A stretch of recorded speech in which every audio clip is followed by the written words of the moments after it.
Namastê! Olá! Bem-vindos ao meu canal Yoga Integral. Eu sou a Carol. No vídeo de hoje, que faz parte da série Yamas e Niyamas, estamos no último Yama. Vamos falar hoje sobre Aparigraha. Vamos então saber o que é essa palavra Aparigraha.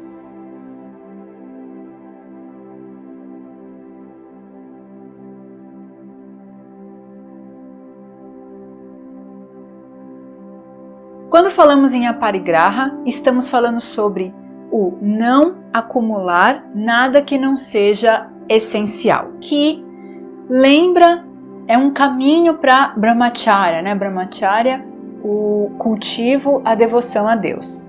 E o excesso, e falamos no vídeo sobre Brahmacharya, que o excesso de ligação com as coisas materiais, não só objetos materiais, mas o acúmulo de pessoas, no sentido de o tempo todo, né, estarmos envolvidos com muitas pessoas, o tempo todo envolvidos em eventos, o tempo todo envolvidos buscando os prazeres, né, os prazeres da vida, tudo que a vida material pode proporcionar, que isso pode ser não um impedimento, mas ele afasta um pouco sim do caminho espiritual, simplesmente porque não conseguimos doar o tempo necessário para cultivar essa devoção a Deus, que é não só de vez em quando, uma vez no domingo, uma vez no sábado, ir na sua igreja, no seu templo, rezar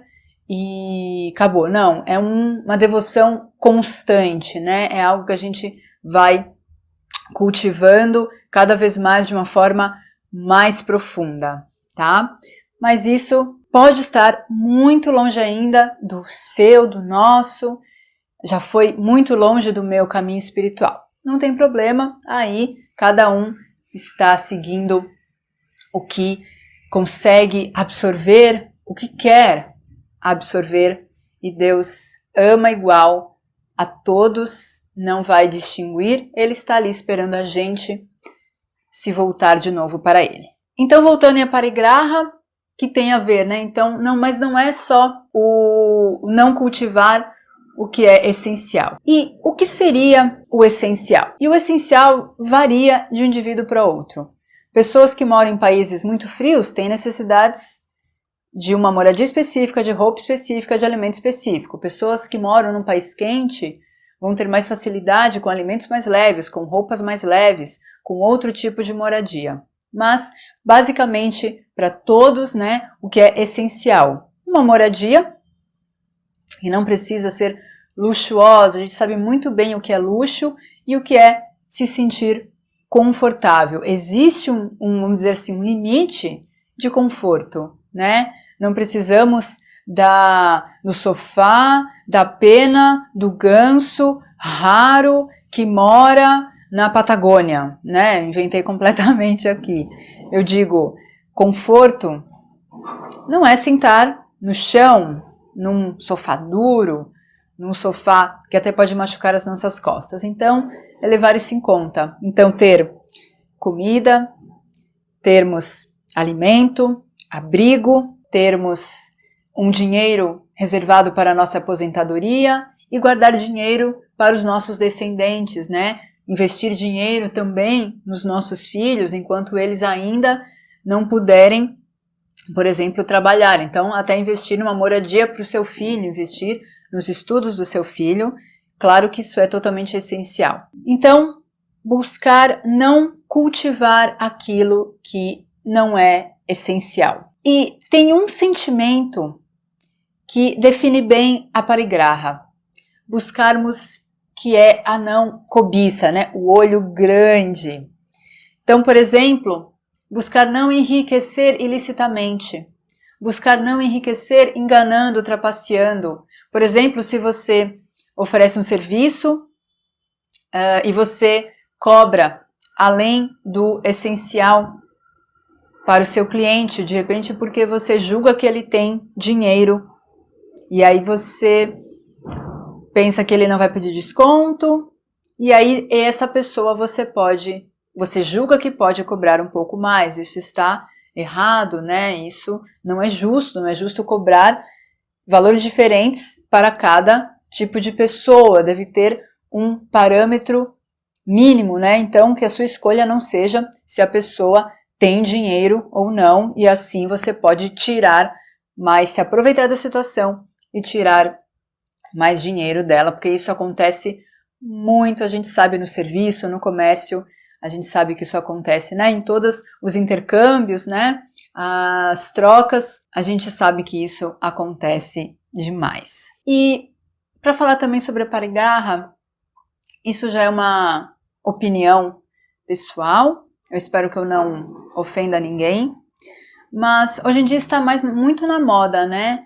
A gente vê muitas matérias nas revistas.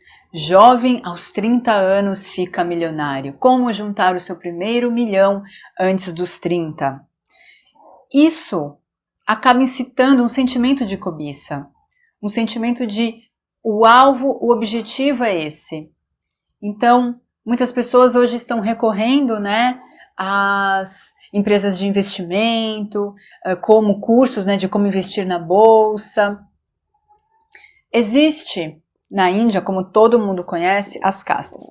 Eu não vou me aprofundar muito sobre isso para não causar polêmica e eu também não vou explicar com detalhes porque eu não tenho esse conhecimento de como as castas evoluíram. Só que através de um estudo mais profundo, através de textos de autores certos, a gente descobre o que está por trás das castas, né?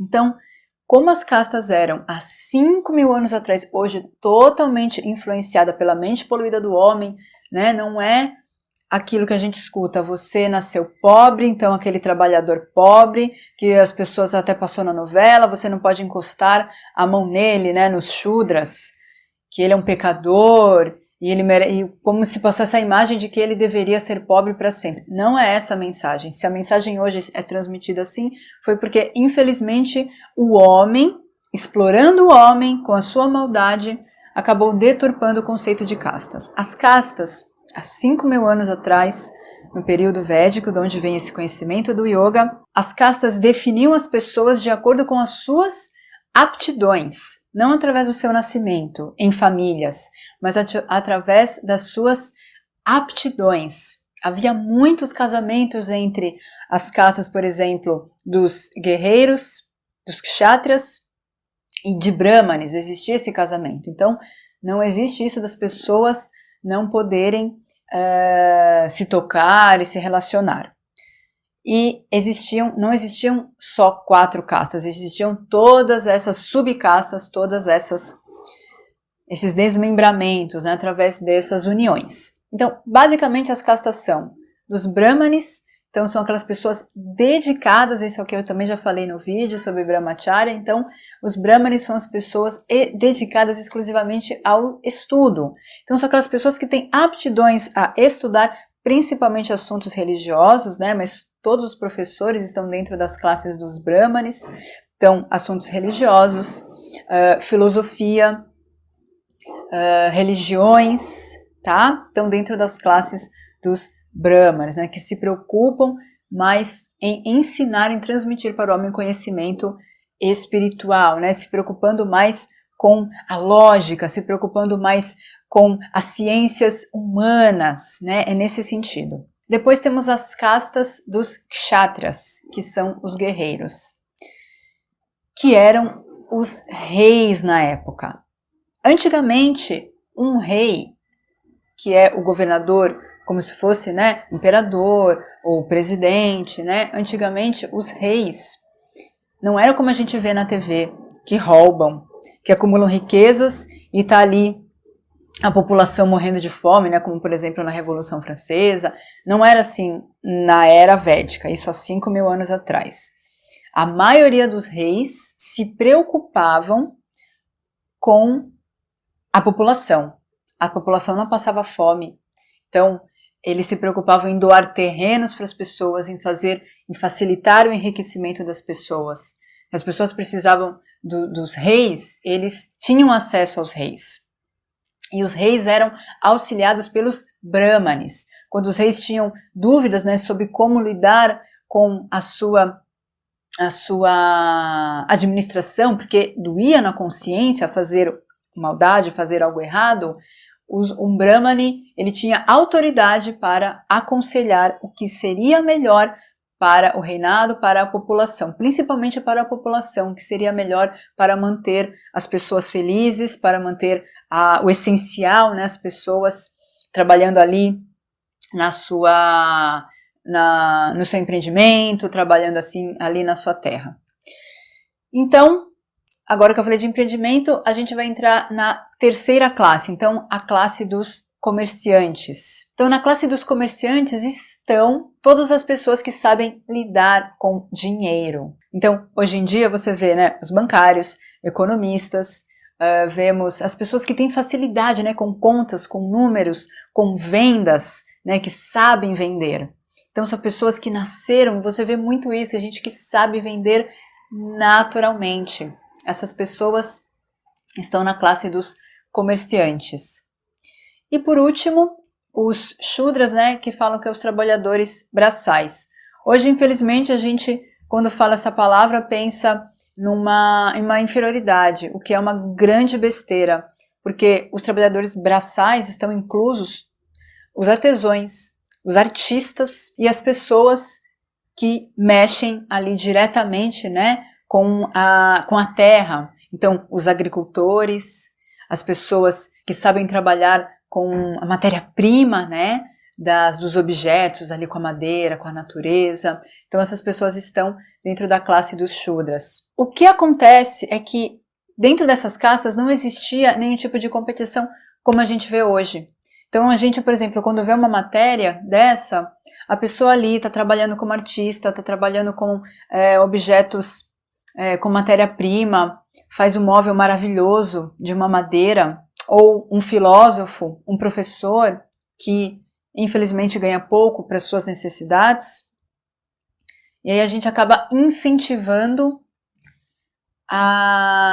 essas pessoas como se o trabalho delas não fosse valorizado, que elas deveriam correr atrás do seu milhão. E agora, nessa era atual, é como se o mais importante fosse a pessoa que sabe prosperar, aquela pessoa que é rica, que é bem-sucedida e que trabalha, né? Como se isso fosse a coisa mais importante do mundo, juntar o seu primeiro milhão antes dos 30. Que bom que existem pessoas que conseguiram, mas são pessoas, de acordo com essa filosofia e já com o meu ponto de vista, né, com a minha vivência, são pessoas que têm essa tendência, têm essa facilidade em lidar com o dinheiro. Então que a gente possa contratar alguém para cuidar das nossas finanças, mas qual é o objetivo que está por trás de querer se tornar milionário? É por isso que a gente fala da cobiça. Então, é tomar o cuidado de entender qual é o sentimento por trás desse primeiro milhão, por exemplo. Você quer preencher o quê? O que está faltando na sua vida para você, que você acha que deve juntar aquele primeiro milhão? Qual é o valor que você dá para uma casa muito maior que a sua? Qual é o sentimento quando você olha uma notícia que um amigo seu enriqueceu, ficou milionário? Qual é o sentimento? Você sente um impulso de também conquistar aquilo? Como ele fez isso, eu também quero. Às vezes você tem um tino comercial, às vezes não. Então, em Aparigraha, é simplesmente não fomentar essa cobiça. É não colocar as suas energias nesse enriquecimento a todo custo. Às vezes um enriquecimento à base de dívidas. Às vezes um enriquecimento, né, quando a gente gasta mais do que a gente recebe. A gente sabe muito bem quantos brasileiros, né, e também no mundo, isso com certeza, quantos brasileiros, quantas pessoas no mundo estão endividadas porque simplesmente gastaram mais um cartão, usando empréstimos dos bancos, estão gastando mais e estão em dívidas porque compraram simplesmente pelo impulso de comprar, pela cobiça, pela vontade de ter um objeto, achando que aquele objeto vai trazer a felicidade, né? Vai trazer algum status, alguma felicidade. A gente compra, fica feliz, muda de carro, mas aí daqui a pouco aquele carro virou a mesma importância do carro que você tinha. Ele pode ser melhor, um pouco mais de conforto, claro. Mas aí o carro quebra, um dia o carro vai quebrar, aí você vai ter que pagar um seguro, aí o seguro para um carro com mais conforto é um seguro maior, aí você já vai estar falando que a parcela do seguro é muito cara, aí de repente você deixa de pagar o seguro, começa a se endividar, né? Ou fez ali, comprou um novo carro a longas prestações, acontece alguma coisa e você não consegue mais pagar aquele dinheiro, e isso se torna um problema para a sociedade. O problema não é só único, exclusivo seu. Quando a sociedade também não paga aquilo que deve, isso tem uma influência na administração do dinheiro público, né? Então não vamos cair na tentação de gastar mais, de querer mais dinheiro, né? Ou seja, gastando mais do que você pode, seja cobrando mais pelo seu serviço, além do que é justo, do que é essencial. Então, através do seu trabalho honesto, que você consiga juntar o seu dinheiro, comprar o terreno que você quiser, comprar a casa que você quiser, mas que você não se endivide, que você não busque meios ilícitos, né, de juntar esse dinheiro, de conquistar esse novo bem. Então, a Parigraha fala basicamente sobre isso, sobre a não cobiça, e não só material, né? E também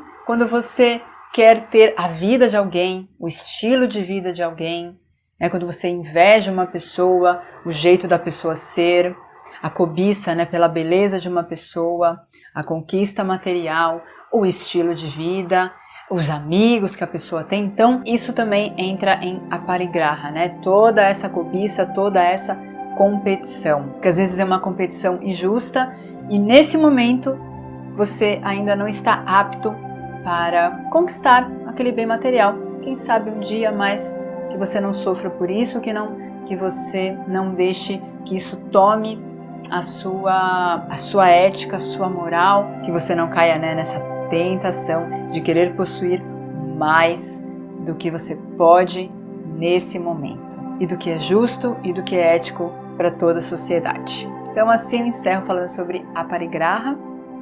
No próximo vídeo vamos falar sobre o primeiro niyama, santosha, contentamento.